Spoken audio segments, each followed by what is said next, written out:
So after that initial association with Kenny Rogers, did you have much to do with him or the records? I mean, he sort of broke out. It became Kenny Rogers in the first edition. Were you still involved at that point? No. I did the first two albums. You know, I made a hit. Second album didn't have a hit in it. Changed producers.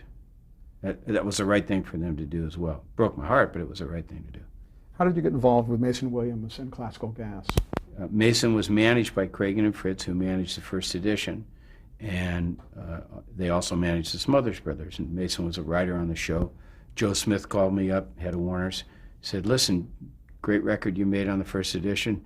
There's this guy named Mason Williams. We really don't know what to do with him. You're strong technically. He's an instrumental artist. He sings a little bit, but not much. Would you meet with him?" Of course, certainly. So I came in, met with the guy, very, well-spoken, bright guy, and played me this one little song in A minor called Classical Gas, and I thought, ooh, that's good. And it really was good. And I said, what do you have in mind for that? And he said, well, I just want to do it with bass, drums, guitar, and piano. I said, for the couple of others that are vocals, we're going to have to use a big orchestra, and I've got this thing I've been working on with these Wagnerian tuban horns that nobody uses, that are French horns that speak very fast, so they're right in between a French horn and a trumpet. I said, I just am hearing something in my head where we could do this kind of big, aggressive instrumental thing. He said, okay, well, why don't we try it? So we did, and the guys all knew it was good. It was about 50 guys. And I had to write a middle section for it because it needed a bridge, but it didn't have a bridge. So I wrote this modulation thing. It went ba ba ba ba da ba ba ba, And at first it was like, wow, what are you doing with my tune, But he basically just, he was intimidated by the orchestra, and I'm conducting, and so I'm just doing what I do. And I came in after the session was over, and Tommy Smothers turns to me and says, you know what, that's the most overarranged piece of shit I ever heard in my life. And I went, okay, TV star, okay, no problem. And of course, at that time, I'm 22 years of age, and I'm not going to take anything from anybody, I'm just, when a guy is 49% secure and 51% insecure, and you're a Valley kid, and you're raised the way I was raised, you can be very aggressive and very sure of yourself while you're to cover up the fact that you're scared to death. And that's exactly what I was. So I wasn't going to listen to anybody about anything. This is the way we're doing it. That's all there is to it. I've had one hit record. I played on a bunch of hit records. I'm a young lion. And so I told him to get out. I said, take a hike. My studio. I don't care about television. You don't matter to me. Goodbye. To his great credit, he came back the next day, and I was in there tweaking it and messing around with it, although there wasn't much to do because Classical Gas was recorded on 2 tracks of a 4-track. We didn't have the technology. It basically was 3, 4, here it is, He came in, he said, you know what? I was completely wrong. It's a great record. I said, wow, a guy that's a star admitting he's wrong? The sun's going to fall out of the sky, So at any rate, he was very supportive, and Mason was great, and everybody was great, and the record became a #1 record, and ended up being the actual vehicle that got me into television. Well, you won your first Grammy for that arrangement, right? Yes. Was the Grammy important at that time? Was it important to you, and was it important as an industry kind of recognition? Considering that music was tended to be, more sort of pop and standards, and all the famous stories about who was winning Grammys at that time. Well, yeah, Hank was. Mancini had the most Grammys at that time, and I think he may still.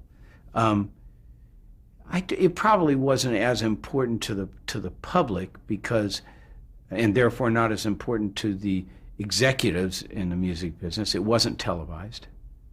It was really important to me because I was the first one of the guys to go from that side of the glass to this side of the glass and be anointed. you know, and Glenn Campbell announced that I had won, and he looked down at me, and I was sitting with Bowen, you know, and all these guys, and Glenn and I were the same, except he's a better guitar player. He's a session guy that was also, you know, a great singer and good looking, and then became a huge star. He had made it, you know, in a way out of that side of the glass, but not really. He didn't come around and become a producer. He went and became a great big star. But he was still one of us, and he had told me at a golf tournament about, maybe 4 or 5 months before that, he said, you know, that's a great record. I love what you did. It's a great record. And he said, you're going to win a Grammy for that. And I said, oh, God, you know, come on. He said, no, you're going to win a Grammy for it. So here it is, that night comes, and he and Bobby Gentry are standing up there announcing, you know, this category. And he opens it up, and he just went, told you, like that. And I went, okay, great, you know. So I went up, and the reason it was most important to me is all the guys were there. The Wrecking Crew Plus, they were all in the back. And they were really the guys that were making all the hits. You know, it wasn't bands, it was us. And, you know, you said when we were changing tapes, you said, gee, it must have been a great time to be here and grow up. It was such a great time, because you talk about immediate gratification. When I left the studio, maybe on my second or third Sonny and Cher date, I think we'd done a Cher record, and I just played it in the morning. All I really want to do, and Dylan's song, baby, be friends with you. I went to my next session. I'm driving home, and I turn on KFWB, and there's the record I just played on, and there it is on a radio. So it was like, I remember being in high school and leaving school with a bunch of people, 4 carloads of people, and we were going over Malibu Canyon. And I was with a guy that I'd played football with, and he had just recently, in a few years before, moved from McKeesport, Pennsylvania. And we're going over we're coming up to the tunnels on Malibu Canyon, and we get kegs of beer in the back and watermelons with vodka in them, and, you know, I mean, there's girls all over the place, and we're going to the beach, and it was February. And we split from school, and the sun's shining, it's 80 degrees. And I turned to him and I said, they're making movies about us. We're living this shit, and they're making movies about us. And being in the music scene was just like that. You know, here I was playing on Sunset Boulevard, and they're, you know, and the whole world is looking at what we're doing and listening to it, and then getting in the studio and being part of it at 19, 20, 21. You know, it's like, are you kidding me? I mean, I knew how much a record meant to me, you know, to go up and buy it and live it and obsess over it and look at it and memorize every lick and every word of it, you know. And I thought, God, there must be a lot of people out there doing that on the stuff I'm working on, either as a player, as a arranger, as a producer. It's a weird feeling. It's like that James Taylor song of Hey Mister, that's me up there on the jukebox, you know. It's like, what? You said the classical gas was the entry into television. How so? Andy Williams. He was going to do an 8 o'clock television show. He's a middle-of-the-road singer at the time. He wants to be young. Hey, there's this guy out there. There's this kid that actually can mess with the orchestra. And I was, you know, now by this time I'm 23, almost 24, you know, doing real well. And as a record producer, and things are really going good, and Grammy, you know, I get this call, would you come meet with Andy Williams? What about? Need a music director as television show. TV? Are you kidding me? Comes through a little bitty speaker. I got no time for that. Nah, I'm a rock and roll guy, you know. I'm a rock and roll record producer. I can't mess with that. Would you just come down and meet? Okay. At the time, I'm living in an apartment on Moore Park, and my wife, you know, newly pregnant, and just, you know, like maybe 2 or 3 days after we found out she's pregnant with our first child. So I go to meet with Andy, and he's a real nice guy, and I said, well, look, you know, why are you hiring me? He said, because I want it to sound like your records. I went, okay, all right, okay, I can do that. I said, if you really want me to do my thing, you know, that's great, you know, but he said, no, I'm looking at you to make me relevant in terms of, you know, current music.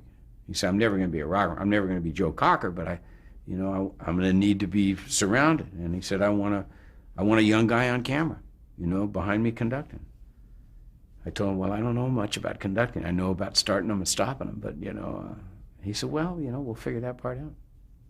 Now, this was about 1969. What was the state of music? Now, we know everything was happening in the music scene, records, but in TV, where was music at that point? It was in the dark ages, except for one show, the Tom Jones Show, which sounded unbelievable. Of course, they were doing it in England, and I don't know what they were doing, but it sounded unbelievable. So we go to do the first Andy Williams show, and, you know, just my luck, you know, my biggest influence, the person I idolized the most, you know, forever, you know, it happens to be the main guest, Ray Charles. So, you know, now I get to meet RC and just being the kind of personality I am, you know, we all went to this meeting. There must have been 20 of us from the Andy Williams show. So we go into the meeting, Joe Adams is there and everybody's, you know, and Ray's there. And so they all start talking just bullshit, you know, and I'm just kind of sitting there. And finally I just couldn't take it anymore. And I went over to Ray and I said, hey, yeah. I said, I'm Mike, the music director. He goes, oh, the kid? I said, yeah. I said, can we get out of this room and go someplace where we can talk about music and I can show you what I think you ought to do on a show? He starts laughing. You know, yeah, come on, man. So, you know, and Ray at his place, he leads me to where we got to go. You know, I hand him my arm and he goes, no, man, I know. Get out of the way. You know, so we go to the piano, you know, he says, all right, what do you want to do? I said, well, I want you to do a medley. No, man, I don't do no medleys. I said, look, just will you listen to what I put together? You know, all right, come on. So I sit down, you know, and I'm a terrible singer, but I got him nailed. You know, I knew what he ate for breakfast every day. I'm sorry. I can turn that off. Excuse me. Okay. So we get to the piano and I show him this like 12-minute medley, a whole segment, a whole thing. And he's laughing. And, you know, and I could hear him, you know, and he didn't say nothing. He just listened to me do this thing. I said, so what do you think? He said, well, you did your homework, boy. I said, no, man. I said, I didn't do any homework. I said, you're the whole school. And he laughed, oh, yeah, man. I said, no, I got to tell the truth. I said, you know, and I told him, I said, you know, a lot of people think you invented this stuff. I said, I know where you got all of it. I know everything. He says, all right, son. He's tell me. I said, well, let's take bum bum bum biddy bum bum bum. You're that lick. Let's just take that lick. He said, okay, where do you think that lick came from? I said, I know where it came from. It came from Professor Longhair. He goes, that's right. And I said, I can play the 11 different ways you play that. He said, all right, show me. He said, okay, here, I got one for you. You know, and he showed me some new thing that he, you know, how it, so we just instantly became, you know, really good. Now we get to the show. It's about 3 weeks later. Nobody knows what they're doing. They've got the orchestra lined up straight in front of me. I'm 2 feet from the drummer. The guys out there can't see me. We're doing it live. Great audio guy named Bill Cole is trying to mix this 38-piece orchestra live. They keep Ray Charles sitting in a dressing room 12, 13 hours. He comes out and he just rips me apart. I mean, it was like a hanging. It was so bad. The musicians started at 8 in the morning and didn't finish until 4:30 the next morning. I'd gotten all these guys that, you know, TV was not a place musicians liked to work in. You know, the guys that did the Carol Burnett show and the Dean Martin show, those were all sort of old jazz guys. I had all these, you know, killer session guys, some of the crew, and and I'd convinced them it wasn't going to be like that. So it was one of the worst days of my life. I can remember Ray chewing me out because he was 100 feet away from me with a little tiny speaker, and the lag between what the band was. He just chewed me out. No, man, you don't have the tempos right. You don't have this right. And I can remember that I actually got the flop sweats, and it was mixing with tears. And I can remember just going, get me out of here. I want nothing to do with this crap, you know. And I went home, I sat in bed the whole weekend and just kind of thought, this ain't for me. Went in on Monday morning to the Andy Williams office. I said, I'm quitting. I said, no, your arrangements are great. And please, you can't quit. You need to learn how to conduct, and we'll find somebody that can conduct. But I said, you don't understand. I don't want to be here. They said, well, what would it take for you to stay? And I said, well, you hired me to make it sound like my records. Why don't we pre-record all the music tracks in a recording studio? What? Well, because the producers have to see it on dress rehearsal, and then they change it, and then we do it for the real show. I said, the producers, they're comedy writers. They don't know anything about music. Well, they have to see how the audience reaction. I said, that's complete baloney. They don't have to see anything. They don't know anything. The audience doesn't know anything. You and I know something. You're a great singer, and I really know what I'm doing with this band. Well, how would you do it? I said, well, we tape on Fridays. Let's pre-record everything on Thursdays at the studio I use. So he called all the executive producers in and said, here's how we're going to do it. And since then, every show's ever born does it that way, you know. We're the first to do it, and we're great. And I learned to be a pretty good, very good conductor, to be honest. So you stayed through the season. It sounds like with Andy Williams' support, Yep. you were able to make all this happen. Mm-hmm. Besides the fact that he wanted you, he was in your corner. Yep. How about the other producers and anyone else you kind of encountered on TV? The fact that you were this young Turk and among older guys, basically. Yes, the two producers of that show were comedy writers from Canada, and they were it's Alan Bly and Chris, and I blank on Beard? Yes, thank you. Alan Bly and Chris Beard, and they were both very supportive and pretty smart musically. At least Alan was. His dad was a cantor, and I believe Alan was a cantor as well. And they were extremely supportive, and they knew that the time had come for the musicians to be in charge of the music, not the comedy writers. And the music was more than an afterthought. So they were very supportive, and we had it down. We had it down to a science. It fit good with my personality because I'm there's a wild side of me and a rock and roll side of me, all the rest of it. But really, I'm my old man. I'm an X over Y guy. I like it to all fit together. I like it to all make sense. Well, how did besides the fact that Andy supported you professionally, since he was from kind of a different era in terms of the style, how did your ideas mesh? I mean, did you have to collaborate a lot on just what his vision was and no, because he was open. He was relying on me. He said, "Look, don't let me make a fool of myself. I'm a pop singer, from the 40s and 50s, and I don't want to go in there and try and run and gun with with Creedence Clearwater or Marvin Gaye." He said, surround me with the right guys and help me make the right decisions, but don't let me do anything that's, I don't want to try and be sitting in there trading licks with Aretha. And it was great because the biggest acts in the world came through that show.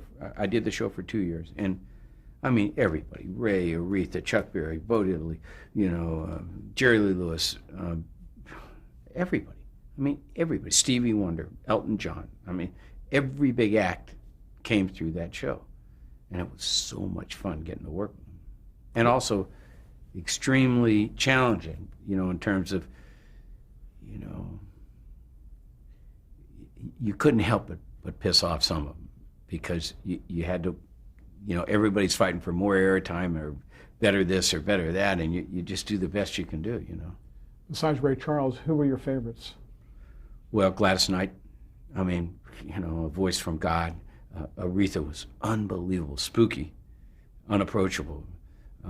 Smokey's, great. All the Motown acts. I mean, to work with the original Temps and, to sit there and hear blues sing, and I mean, just, to sit down with Jerry Lee and, you know, tell him I knew Sam Phillips and tell him, you know, to talk about Knox Phillips and Memphis and be able to really talk, and to be able to, you know, to have him come on like he's, you know, some sort of an assassin and say, listen, on You Win Again, did you play that solo? And he'd look at me and go, how'd you learn that? I said, well, I learned that solo, you know.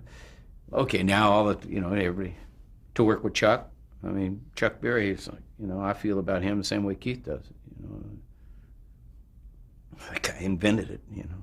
Did you approach them the same way you approached Ray Charles with some musical ideas, or did it vary guest to guest? Guest to guest. You know, some of them come in, you know, real defensive and television, God, you know, my manager making me do this, God it is. Some of them came in, you know, had maybe heard about me or something, or knew a little bit of something, and so it was easy. So that what did that represent for you? That first television experience, when it was all said and done? You know, just valid. Just, wait a second, that's me sitting next to Ray. And as bad as Ray chewed me out that first night, he called me 6 months later and said, Michael. I said, yeah, it's RC. I said, I know who it is. He says, hey, man, a bunch of people saw that thing. That was a good medley, man. I know it was a little difficult that night, but that was a good medley. I said, thank you. He said, hey, why don't you come over, man? So I go up to West Washington Boulevard. Every time I'd go to see Ray, how about 50-50? Half Bulls gin, half coffee, and a bunch of sugar. I go, man, how do you drink this? This is like, how do you do this? Oh, it's a junkie thing, man, you know. When you don't do smack anymore, you do this. Okay, whatever. He was great. He was just, and he asked me to work with him, you know, and that's like, you know, that's a dream come true. That's just a big stamp, you know, okay, you're all right, you know, you can do your job. So that's what the whole entire thing was, that I wasn't just this crazy, you know, cocky, you know, come on strong kid getting away with it, that I actually had some talent, that I could work with the biggest acts in the world and not pee in my pants, and do it in an organized fashion, bring it in on budget, be, you know, be responsible. I tell you what, it's the hardest I ever worked in my life. I bet I averaged 18 hours a day. Did it change your mind about TV, music and television? No, it really didn't, because it was still coming through little bitty mono speakers, and it still, you know, it wasn't composition yet. It wasn't, you know, it wasn't Steve Cannell sitting down and writing a story about some guy on a beach in a trailer, you know, getting $200 a day plus expenses, and then me and him going, how's that supposed to sound? It wasn't that creative. My late partner and dear friend Pete Carpenter helped me on the Andy Williams show with some of the arranging, especially the big band stuff, because he was just great at it. And I'd say to him all the time, God, this arranging is so much fun. It's, you know, it's just such a kick in the head. And he goes, that's nothing. He said, wait until you got blank paper. Wait until you're doing the composition, you know, he said, someday you'll do a film or something. And I said, what? I'll do a what? He said, no, you will. He said, you'll be good at it. He said, wait until you do that. So let's talk about Pete Carpenter. Yep. How did you first meet him? It's at a golf tournament. Jimmy Bowen's company called Amos Productions threw a golf tournament every year. Extremely, shall we say, different golf tournament. In order to participate, you had to take a drink every other hole. If you didn't, you were penalized 2 strokes. This is the biggest people in the music business, dead drunk with sticks in their hands. It's a dangerous situation. It was, I can't tell you the stuff that took place at this tournament, but the best thing that happened was one year I was sitting there at a banquet, and I felt this guy come up beside me. You know, I looked up, big, tall, older gentleman. He said, I said, hi. He said, are you Mike Post? I said, yes, I am. He said, I'm Pete Carpenter. I said, I know who you are. And he said, well, he said, can I talk to you a second? I said, well, sure. So he sits down. He says, listen, me and all of my friends, all the guys I was raised with, we hate rock and roll. I said, yes, I know. I've been facing that my whole entire career. He said, but I heard this record you made, this classical gas record. And he said, you know what? That's really good, and I don't quite understand it. And I was wondering if maybe you could get together with me and suggest some stuff I ought to listen to, because I obviously am not educated in this, and I need to be. I said, well, you have a reputation as being one of the great string writers around. Why don't we trade some information? He said, great idea. And that started the best partnership that this town has ever known. We worked together 18 years. We wrote approximately 1,800 hours of television together. We never had a contract. We never had a handshake. All of his friends thought that he was carrying me, that I was this rock and roll hummer. All of my friends thought I was carrying him because I was the guy with the hit licks, and he was the old guy that was just tagging along. I don't know who wrote what. I never gave one shit who wrote what. He never gave a damn who wrote what. At the end of it, we looked at each other and laughed. We laughed all the way through it. We never had a contract, never had an unkind word between us. Not one. Not one argument, not one disagreement in 18 years. If he was alive today, I'd still have a partner. That's an amazing story.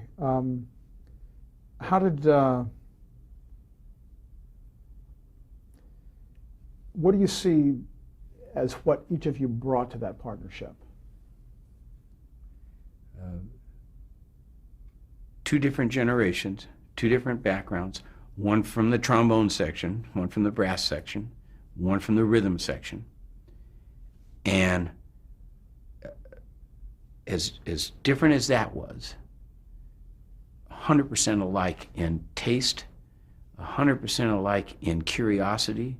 I was so curious about his thing, he was so curious about my thing, and we were both not invested in measuring or ego or any of that. We were both invested in kindness and generosity towards each other and our two families, and we never let anybody come in between us. We never let anything come in between us.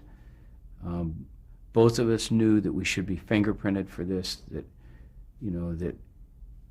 both of us had the exact same basic goal, which is just to make a decent living doing music. And then when the film thing showed up, it was such fertile ground to be creative, because you could just do anything. We were just exactly alike in the things that counted. So you were somewhere in your mid-20s. He was double your age. Yes. Past 50. Oh, yes. 54. What was he doing at the time? Was he working in television? Yes, in a limited fashion. He had been one of the guys in the Earl Hagen machine, and he had been very successful as a trombone player. Been on staff at 20th, been on staff at Universal.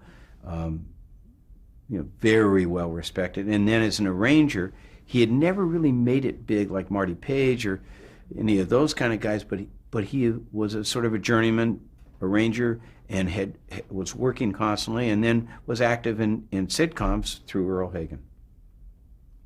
We're going to change tape.